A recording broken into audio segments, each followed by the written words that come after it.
Rajarhat new টাউনের রাজনৈতিক আবহ দিন দিন আরও উত্তপ্ত হয়ে উঠছে। নির্বাচনের মুখে জোর কদমে চলছে প্রচার, আর সেই প্রচারের ময়দানেই শাসক দল তৃণমূলের বিরুদ্ধে দুর্নীতির অভিযোগ তুলে সরব হলেন নির্দল প্রার্থী শিবির।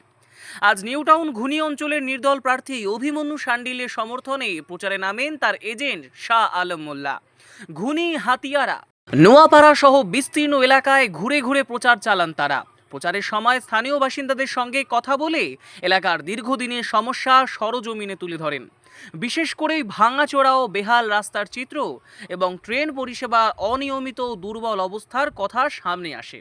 শাহ আলম মোল্লা অভিযোগ করেন, দীর্ঘদিন ধরে শাসক দল ক্ষমতায় থাকলেও এই মৌলিক সমস্যাগুলোর কোনো স্থায়ী সমাধান হয়নি। সাধারণ মানুষ প্রতিদিন চরম ভোগান্তির শিকার হতে হচ্ছে, কখনো খারাপ রাস্তার জন্য, কখনো বা ট্রেন পরিষেবার বিশৃঙ্খলার কারণে। তিনি আরও দাবি করেন, উন্নয়নের নামে বড় বড় প্রতিশ্রুতি দেওয়া হলেও বাস্তবে তার প্রতিফলন খুব একটা দেখা যায় না। এই পরিস্থিতিতে তৃণমূল ও রাজ্য সরকারের বিরুদ্ধে তীব্র প্রতিবাদ জানিয়ে অবিলম্বে ট্রেন পরিষেবা স্বাভাবিক করা এবং এলাকার রাস্তাঘাট সংস্কারের দাবি তোলেন তিনি। পাশাপাশি সাধারণ মানুষের পাশে থেকে বাস্তবে সমস্যার সমাধানে কাজ করার প্রতিশ্রুতিও দেন নির্দল প্রার্থী অভিমন্যু শাণ্ডিল্যের পক্ষ থেকে। সব মিলিয়ে রাজারহাট নিউ টাউনের রাজনৈতিক লড়াই এখন চরম পর্যায়ে পৌঁছেছে। একদিকে শাসক দল নিজেদের উন্নয়নের খতিয়ান তুলে ধরছে, অন্যদিকে বিরোধী ও নির্দল প্রার্থীরা সরাসরি মাঠে নেমে মানুষের সমস্যাকে হাতিয়ার করে জনমত গড়ার চেষ্টা চালাচ্ছে। নির্বাচনের দিন যত এগিয়ে আসছে ততই বাড়ছে উত্তেজনা, বাড়ছে রাজনৈতিক তরজা। রাজারহাটের মাটিতে এখন যেন এক জমজমাট নির্বাচনী লড়াইয়ের আবহ। ডেস্ক রিপোর্ট, কলকাতা সংবাদ। আমরা যে জায়গায় অবস্থান করছি এটা স্মার্ট সিটির একটা খুব গুরুত্বপূর্ণ জায়গা।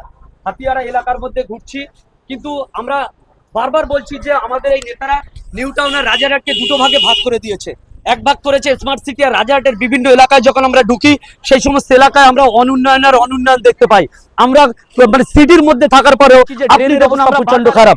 এই যে ড্রেন আছে, আপনারা যদি ক্যামেরা দেখেন, এই ড্রেনের বিভিন্ন রকমের পোকামাকড় গুলো তৈরি হয়েছে। এই যে মশা মাছি বিভিন্ন রকমের, আপনি আপনাদের ক্যামেরাটা এখানে নিয়ে আসতে বলবো, কাইন্ডলি প্লিজ একটু নিয়ে আসুন। দেখুন এই সমস্ত যে জীবাণুগুলো আছে, এখান থেকে মশার উৎপন্ন হবে, এখান থেকে ডেঙ্গু হতে পারে, বিভিন্ন রকমের রোগজারি হতে পারে। আমরা বারবার বলছি যে যেখানে ড্রেনের ব্যবস্থায় ড্রেন তো নেই, জল নিকাশি ব্যবস্থা নেই, এবং যেখানে ড্রেন আছে সেই ড্রেনের উপরে ঢাকলা পর্যন্ত নেই। আমরা এই কথা যখন বলছি, তৃণমূল কংগ্রেস এবং শাসক দলের যারা নেতা নেতৃত্বরা আমাদের মতো একটা নির্দল ক্যান্ডিডেটকে তারা প্রচার করতে দিচ্ছে না। তারা আমরা রাজারহাটের বিভিন্ন অঞ্চলে, পাথরঘাটা অঞ্চল, বিষ্ণুপুর অঞ্চল, আমরা চাঁদপুর অঞ্চলে, হাতিয়ারার বিভিন্ন জায়গায় ঘুরে, কোথায় ভাঙা ঘরদোর, কোথায় বেড়ার চাল, কারুর প্লাস্টিকের ঘর আছে, কোনো জায়গায় রাস্তা নেই, আলো নেই, বিভিন্ন সমস্যা। অথচ তৃণমূল বলে আমরা 15 বছরে পুরো উন্নয়নের বন্যা বয়ে, আজও ঘুলি যাত্রাগাছির এলাকার মধ্যে, আজও হাতিয়ারার বিভিন্ন এলাকার মধ্যে রাস্তার মেন রাস্তার ধারে ড্রেনের হাল এই অবস্থা। যদি এটা উন্নয়ন হয় তাহলে বলে উন্নয়ন, আর যদি বলা হয় যেটা অবনুন্নয়ন, মানুষকে আইওয়াশ করা হয়েছে, শুধু ভাতা আর টাকা দিয়ে মানুষকে ভোট কিনে নেওয়ার তৃণমূল কংগ্রেস চক্রান্ত করছে এবং আজও পর্যন্ত নূতন নূতন কৌশল নিচ্ছে। বেকার যুবকদের কর্মের ব্যবস্থা করে না, রাস্তায় ড্রেনের ঢাকলে দেয় না, রাস্তায় ড্রেন করে না, গ্রামের পাড়ার রাস্তার বহাল বেহাত, যেখানে অনেক সমস্যা, সেই সমস্যাগুলো আমরা তুলে ধরছি বলে আমাদের উপরে অ্যাটাক করছে, আমাদের ছেলে মেয়েদের বিভিন্ন রকমের হেনস্থা করছে। আমরা মাইকিং করছি, আমাদের মাইককে বন্ধ করার জন্য তারা আমাদের উপর প্রেশারাইজ করছে। কিন্তু একটা কথা দায়িত্বহীন ভাষায় বলে যায়, আমরা নির্দল ক্যান্ডিডেট হতে পারি, কিন্তু আমরা নির্দল ক্যান্ডিডেট নয়। আমরা শিক্ষা সমৃদ্ধি পার্টি। পশ্চিম বাংলার বুকে নব রাজনৈতিক দলের আবির্ভাব হতে চলেছে। এই রাজনৈতিক দল যদি রেজিস্ট্রেশন হবে, আমরা বাংলার বিভিন্ন প্রান্তে শিক্ষিত সমাজের হাতে রাজনৈতিক ক্ষমতা তুলে দেব। আমরা বাংলার বিভিন্ন প্রান্তে যে সমস্ত লুটেরা আছে তাদের হাত থেকে বাংলাকে রক্ষা করার জন্য আমরা আপ্রাণ চেষ্টা করব। আমাদেরকে ভয় দেখিয়ে দমিয়ে রাখা যাবে না। আমরা শিক্ষা সমৃদ্ধি পার্টি, আমরা কলম নিয়ে এসেছি, কলমের গুঁতোয় রাস্তাটা করব, কলমের গুঁতো আমরা ড্রেন করব, আর কলমের গুঁতো দিয়ে এই অসামাজিক কাজ কারবার করে তাদের থেকে আমরা ক্ষমতা ছিনে নিয়ে শিক্ষিত। রাস্তার ধারে ড্রেনের অবস্থা,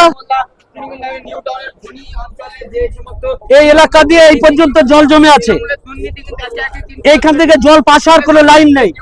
এই জলের মধ্যে নর্দমা, এখানে পোকা, এখানে মশামাছি, এখানে এই পর্যন্ত আটকে যদি থাকে, জলটা যদি না সাফ হয় তাহলে এলাকার মানুষের রোগজারি হবে কিনা, ডেঙ্গু হবে, আন্তরিক হবে, বিভিন্ন রকমের রোগজারি হবে। আমরা এই কথা বলতে চাই, এর অবসান হওয়া দরকার। আমরা বলতে চাই এই পরিস্থিতি বদলাতে হবে। আমরা বলতে যাই ক্ষমতায় কে আসবে সেটা বড় কথা নয়, কিন্তু যেই ক্ষমতা আসে সে যেন এই সমস্ত বিষয়গুলোকে গুরুত্ব দেয় এবং এলাকার প্রকৃত উন্নয়ন করে।